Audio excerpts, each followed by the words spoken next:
Hi, I'm Gabriel Charvet, 19 years old, and I'm a third-year college student. Yung grandmother ko, we've always been living in close proximity with each other. Ever since I was in preschool, grade school, yung grandma ko yung laging nagbabantay sa akin. Parang I'm not at that age naman na kailangan na ako bantayan. We kind of coexist. Tapos kapag may kailangan siya or may kailangan kami, we're there for each other. Since we live in close proximity to each other, kapag may kailangan siya sa house na hindi niya kaya gawin mag-isa, so in regards sa technology or may kailangan siya linisin sa bahay niya na kunwari hindi niya abot, ako yung pinapapunta doon ng mom ko. And then recently, kapag kailangan siya samahan sa check-up, since yung lola ko hindi siya marunong mag-book ng Grab by herself, so kailangan ko siya samahan. I still think of it as a positive experience. Parang hindi naman labag sa loob ko na tinutulungan ko yung lola ko kasi siya yung nagpalaki sa akin and tumulong sa akin when I was younger. Pero with my lola, hindi kami yung tipong nag-heart-to-heart talk.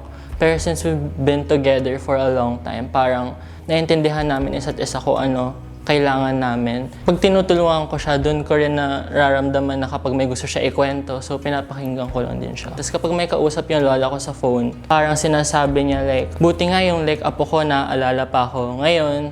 Tapos parang hindi kasi siya super affectionate, pero pag na-overhear ko yung mga ganung bagay, na-realize ko na may impact pala talaga sa kanya. Iba-iba kasi talaga ng needs yung mga grandparents, so I can't really say something for everyone, pero I feel like a piece of advice I would want to say is parang wag niyo nakatamaran yung tulungan yung grandparents niyo kasi in the long run, it's your way of giving back them to them and it's much more fulfilling